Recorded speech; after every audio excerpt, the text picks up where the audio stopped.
안녕하세요. 파산관리 홍익표현사입니다. 이번 시간에는 파산, 면책, 불허가 사유, 허위 채권자 목록 등의 제출 또는 재산 상태에 관한 허위 진술을 한번 보겠습니다. 564조 4항 3호에 있죠. 1호는 사기 파산죄, 2호는 신용을 속이고 파산 선고 전 1년 이내에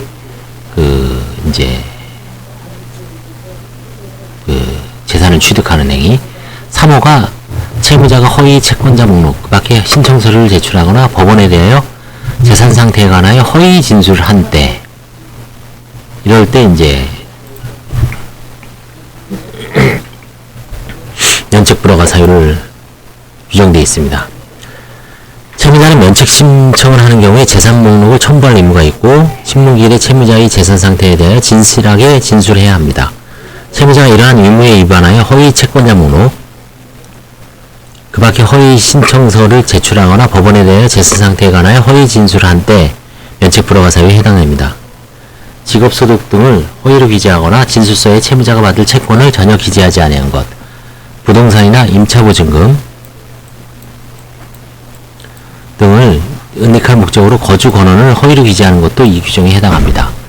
채권자 목록에는 파산 채권자의 성명, 주소, 파산 채권의 액 및 그 원인, 별채권이 있는 때는 그 목적 및 행사에 의하여 변제를 받을 수 없는 채권액을 기재해야 합니다. 따라서 이 각 기재사항에 관하여 허위 기재를 한 경우에도 허위 진술에 해당합니다.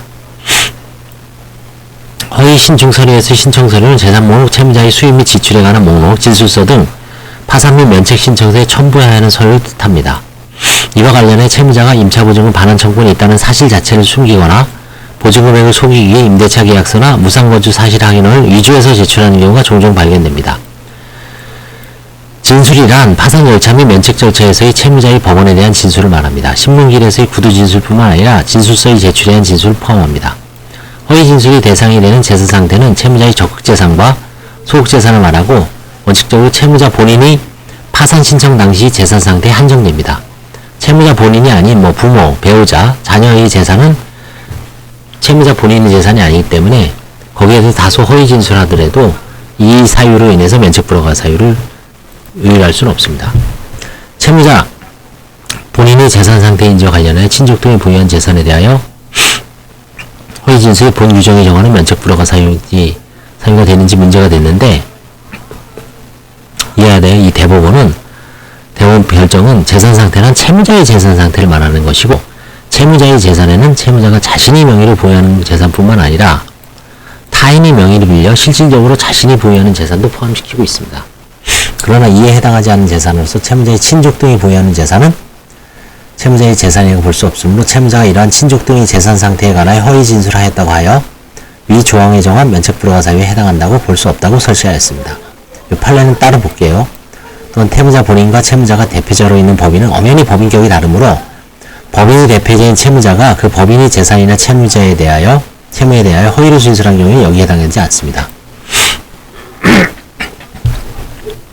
이 규정을 해석함에 있어 대법원 2011-1071 결정은 이 규정은 채무자가 고의로 허위 신청서류를 제출하거나 허위 진술한 경우에 한정하여 적용되는 것일 뿐, 채무자가 과실로 허위 신청서류를 제출하거나 허위 진술을 한 경우에는 적용하지 아니한다고 하면서 채무자의 고의를 판단함에 있어서 파산 결정을 받았으나 면책 불허가 결정을 받아 그 결정이 확정된 후에는 동일한 파산에 대한 재차 면책 신청이나 오로지 면책을 받기 위한 동일한 파산원이라는 재차 파산 신청을 하는 이른바 제도의 파산 신청이 허용되지 않는 점을 감안해 볼 때 564조 제1항 3호의 면책 불허가 사유인 고의로 허위 신청서를 제출하거나 허위 진술한 경우에 해당하는지 여부에 관해서는 엄격하고 신중하게 판단해야 한다고 판시하고 있습니다. 채권자 목록상 채권 금액을 사실과 다르게 기재한 것이 채권자 채무자 사이 변제 액수, 변제 충당 방법 등에 대한 이견이나 계산 착오에 기한 경우에는 고의로 인정하기 어려울 것이죠. 한편 특정 채권을 고의로 채권자 목록에 기재하지 않아 허위 채권자 목록에 제출한 것으로 인정되는 경우에 그런 행위가 이 규정이 정하는 면책 불허가 사유인 동시에 566조 제7호 채무자가 악의로 채권자 목록에 기재하지 아니한 청구권, 비면책 채권이죠. 비면책에 해당하는가 하는 의문이 있을 수 있다. 그렇죠? 특히 대법원의 560 제7호 법문상의 악의 또한 고의로 해석하고 있는 것과 관련한 이 규정이 면책 불허가 사유를 정하기에 허위가 비면책 채권 성립에는 악의와 같다고 한다면 하나의 행위가 면책 불허가 사유로 규정함과 동시에 비면책 채권을 성립시키는 모순에 이르게 된다는 점을 지적하면서 이 규정이 면책 불허가 사유 적용 후에 필요한 고의는 단순한 고의를 넘어서 채권자를 해할 목적으로 특정한 채권자를 누락하는 등 채권자 목록 자체가 허위인 것으로 인식할 필요가 있다는 주장이 있어 왔습니다.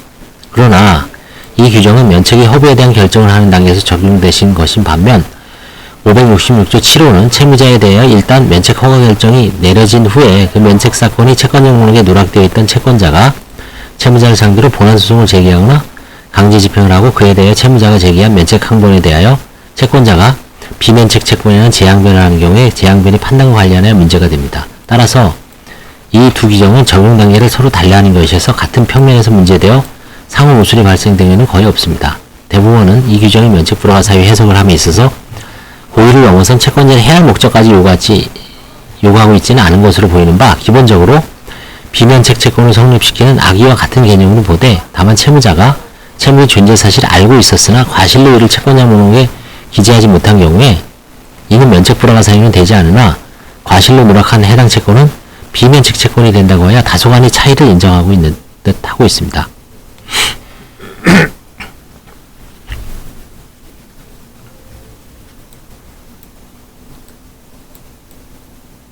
자, 그래서 허위 채권자 목록에 관한 판례를 한번 쭉 볼게요. 따로. 자, 이제 92번부터 보겠습니다. 시간이 좀 걸리더라도. 채무자가 일부 채권자와의 사이에 변제 약정을 체결하고 채권자 목록에 그 기재를 누락한 사례로는 이게 불허가 됐다는 얘기죠. 2010년 결정이 있습니다. 채무자의 재산 상태와 소득을 잘 알고 있는 특정 채권자를 고의로 누락시킨 채 재산 상태와 소득을 허위 기재한 사례로는 이게 있습니다. 채무자의 어떤 특정 채권자가 이걸 기재하면 이 사람은 면책 이의 신청을 할 수도 있죠. 그러니까 그거만 싹 빼고 너 거는 갚을 테니까 좀 양해를 바란다.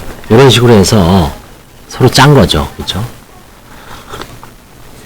그 다음에 파산 신청 당시 개인 채권자를 누락하였다가 파산 선고 이후 발각되어 채무자가 뒤늦게 위 채권자를 채권자 목록에 추가하였어도 이 규정을 적용해 면책을 허가하지 않는 사례로는 2017년 사례가 있습니다. 이건 되게 엄하게 봤네요. 이런 거는 운 나쁘면 엄한 판사님한테 걸리면 뼈도 못 추리죠. 그러니까 이제 신청 당시에는 개인 채권자를 누락했다가 파산 선고 이후에 발각되니까 뒤늦게 채권자 목록에 추가하였어도 너가 처음에 신청 당시에 허위 채권자 목록을 인식을 하고 악의로 혹은 고의로 기재하지 않았기 때문에 그냥 넌 불허가 시키겠다. 불허가 사유가 된다는 얘기죠. 93번 보겠습니다. 채무자가 이혼 후에도 전 남편 명의로 예금 계좌를 사용하고 전 남편이 운영하는 법인이 법인 카드를 사용하여 전 남편의 거소를 자유로이 출입하면서 우편물을 수령하고 타인에 대한 6천만원 상당의 채권을 보유하고 있음에도 불구하고 이혼당하고 쫓겨나 친척 도움으로 생계를 유지하고 있다고 코스프레한 경우죠. 이런 경우는 당연히 면책 불허가 사유가 되겠죠. 채무자가 허위죠, 허위. 채무자가 파산 신청 전 2년 내 유일한 재산이 아파트를 1억 4,900만원을 처분하여 일부 채권자임을 변제했음에도 불구하고 그런 사실이 없다고 입술 닦았을 때 이것도 허위 사실이죠. 불허가.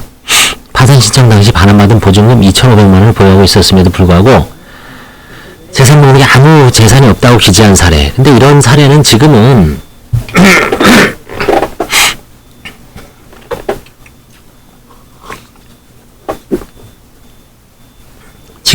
지금 기준은 넘어갈 수 있을 것 같아요. 면제 제한, 압류 금지 재산이니까요. 2007년일 때는 1,600이었어요. 그러니까 이때는 이 1,600을 넘은 2,500만원을 보유하고 있음에도 입속 닦았을 때, 근데 지금은 얼마 전에는 보증금이 얼마입니까? 5,000이죠. 얼마 전에 이 사람이 4,000을 받았어. 근데 어차피 자유재산이니까, 압류 금지 재산이니까, 굳이 그거에 대해서 뭐 어디 미주알 고주알 안 썼다 그래도 면책 불허가 시키기는 어렵죠. 그 다음에 94번을 보겠습니다. 채무자가 이혼한 재산 전 배우자 명의로 사업자 등록하고 계속 건설업을 영위하여 왔음에도 직업을 일용직으로 수입을 월 80만 원을 기재한 경우에 이 허위 진술로 불허가, 채무자가 의료법인 실제 운영자이거나 적어도 다른 동업자가 주도적으로 법인을 운영하였음에도 일시 근무한 것에 불과하다고 진술한 사안에 대해 이 규정을 적용한 것, 불허가, 채무자가 제3자의 명의만 빌려 아파트를 소유하고 커피 전문점을 운영하고 있음에도 재산은 전혀 없고 무직으로 월 40만 원 정도의 수입으로 생활한다고 기재한 사안에 대해서 불허가. 그렇죠. 이건 이제 위장 사업을 한 게 탄로난 거죠. 다음에 95번. 채무자가 5,700만 원 상당의 의류 판매 수수료 채권을 보유하고 있음에도 이를 재산 목록에 기재하지 않은 경우에 허위 채권, 허위 진술로 봐서 불허가. 그렇죠. 이런 수수료 판매 채권이나 이런 것도 잘 기재해야 됩니다. 자, 95번까지 봤고요. 또 있나요? 96번. 판례를 보겠습니다.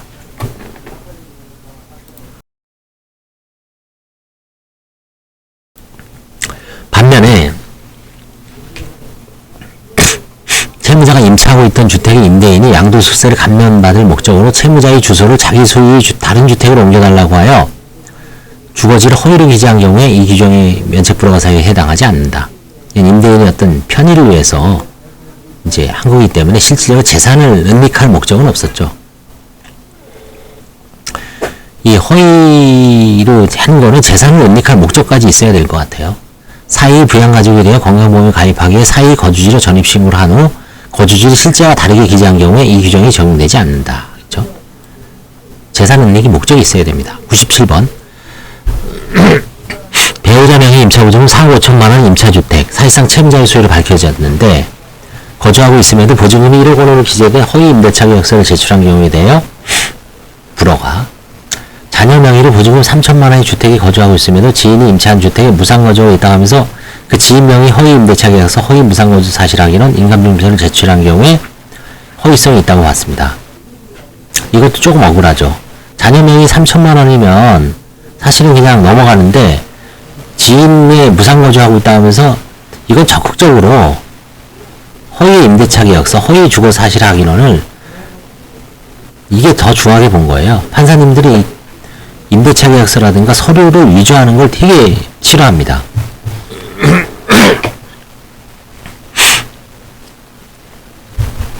그래서 이런 경우에는 이제 뭐 딸한테, 자녀들한테 이걸 주기가 싫어서 그럴 수도 있지만, 그렇다고 하면 사실상 그냥 누구한테 가서 진짜 그 사람의 임대차 계약서를 복사를 해서 내고 그 사람한테 이제 무상거주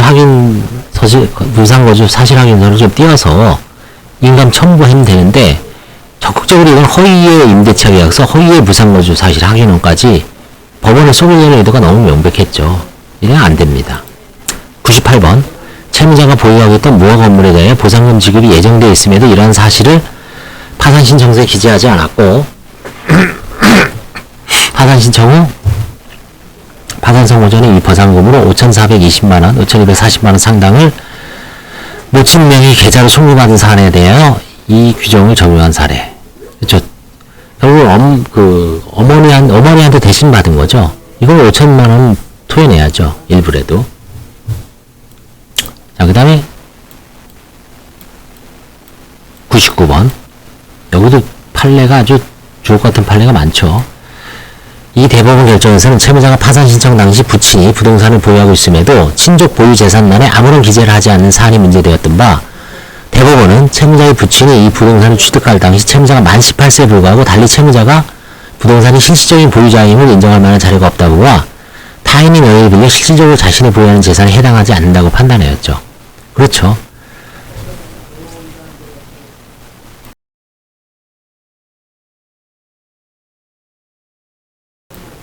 이 99번은 아버지 재산을 기재하지 않았는데 이제 면책불허가 시킨 거죠. 그래서 이건 아버지 재산이 맞다. 그리고 아버지를 명의를 빌려서 채무자가 한 것 같지도 않다. 왜? 아버지가 취급할 날 채무자 18살에 불과했으니까요. 100번. 이 대법원 결정이 친족 명의의 재산에 대한 허위 진술을 어떻게 처리할 것인가 문제되었다. 서울행정법원에서는 채권자가 제출한 증거 등에 의해 친족 명의의 재산이 실질적으로 채무자의 재산이 밝혀진 경우에는 그 자체가 채무자 본인이 재산에 관하여 허위 신청 서류를 제출한 것이거나 재산 상태에 관하여 허위일 진술한 것에 해당하므로 564조 제1항 제3호 허위 진술에 의한 면책 불허가 사유가 존재한다고 보고 있다. 반면에 채권자들이 제출한 자료나 직권조사에 의하더라도 해당 재산이 채무자 본인의 것인지를 확신할 수는 없으나 여러 정황상 실질적으로 채무자의 소유이거나 채무자가 그 재산 관련해 불이익 처분을 하였다는 상당한 의심이 들어 법원이 이에 관하여 설명을 요구하고 자료 제출 명하였으나 채무자가 이에 응하지 않고 있을 때는 564조 제1항 제5호를 적용하고 있습니다. 의무 위반이죠. 이건 뒤에 나옵니다. 101번. 한편 파산 신청 당시 자녀 명의로 된 주택이 있었는데 그 취득 당시에는 자녀가 아직 경제활동을 시작하지 않았고 그 밖에 소득이 있었음을 인정할 만한 자료가 없어요.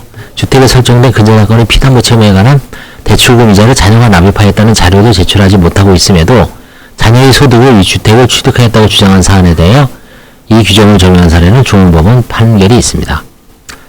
고급 명의로 분양받은 아파트, 채무자가 실소유자임이 드러나고 실거래가 3억 원 정도 됩니다. 를 재산 목록에 기재하지 않은 경우에 대하여 당연히 불허가죠. 102번. 채무자가 운영하는 주식회사, 채무자가 회사 총 주식의 78%를 보유하고 있습니다. 채무를 채권자 목록에 기재하지 않았고 이 회사 소유자산을 매각한 후 대금으로 회사의 채무를 변제한 행위를 기재하지 않았더라도 이거는 법인의 자산이죠. 허위 진술을 볼 수 없다. 103번. 같은 취지 판결이 있고요. 대법원 2011마 122 결정은 개인 택시 운송면허를 보유하고 있음에도 재산 목록에 이를 기재하지 않은 것이 문제되었으나 채권자의 신청서, 채권자 신청 사건이었죠. 그 다음에 채무자의 진술서 등 여러 곳에 현재도 개인 택시업에 종사하고 있음을 알 수 있는 정황이 나타나는 이유로 채무자의 고의를 인정하기 어렵다고 본 사안은 이거는 이제 개인 택시 운송면허를 매각한 다음에 파산 절차를 진행하면 되죠. 그 다음에 대법원 2010마 770 결정, 2008마 1656 결정에서는 채무자가 파산 신청 전에 보험계약을 해지하여 해약한 것으로 채권자 중 1인에게 3천만원 을 변제하였음에도 파산 및 면책 신청서에 채무의 지급이 곤란할 정도로 경제 사정이 어려워진 이후에 일부 채권자에만 변제한 경험이 없다고 기재한 것이 문제된 사건으로서 진술서에는 이와 같은 내용이 누락되었으나 재산 목록에는 이 내용이 구체적으로 기재되어 있고 보험 해약 관련 자료도 소명 함께 제출된 점에 비춰 채무자의 고의를 인정하기 어렵다고 본 사안이 있습니다.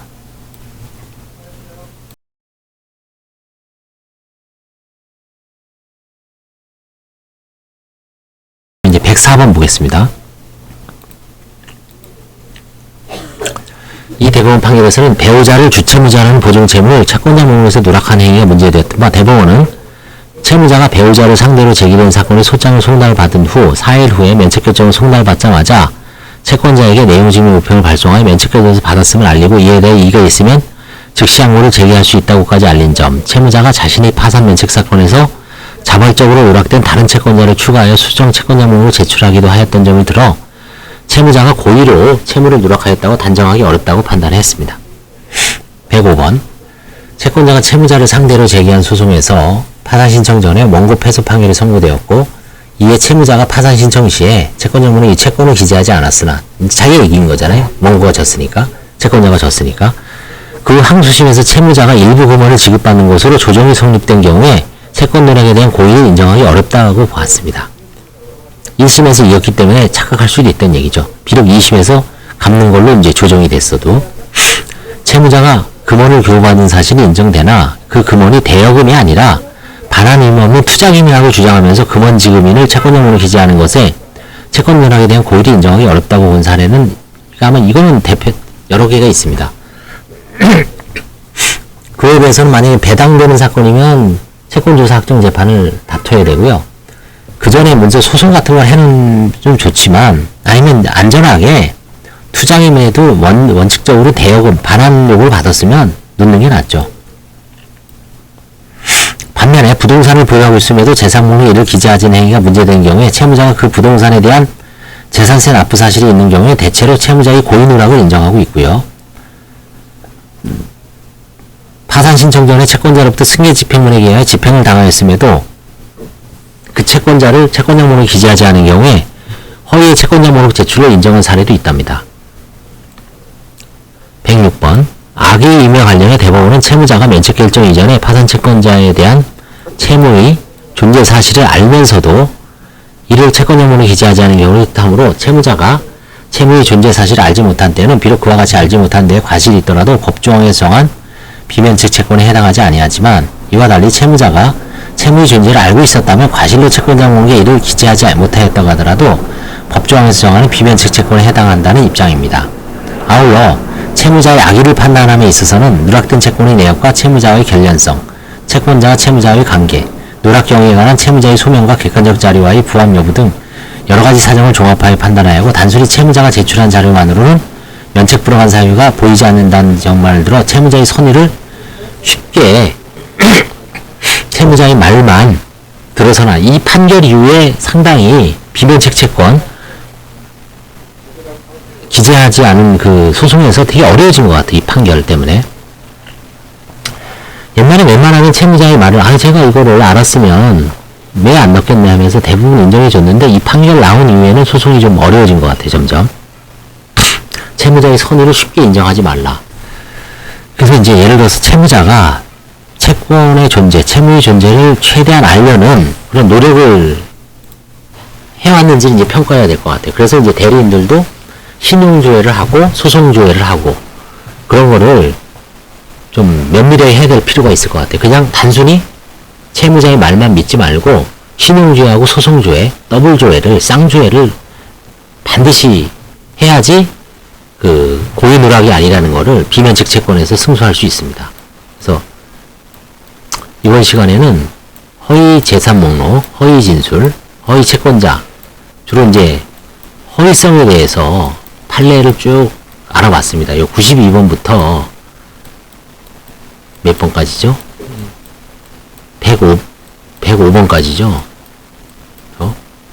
92번부터 106번까지 상당히 많은 내용을 벌써 21분 지났죠. 상당히 많은 내용을 했습니다. 그러니까 이것도 허위 재산 목록, 허위 채권자 목록, 허위 재산 상태가 허위 진술, 허위 채권자 목록 이런 부분도 면책 불허가 사유니까 나름대로 조심하시고 이 판례를 제가 92번부터 106번까지 15개 정도를 읽어줬잖아요.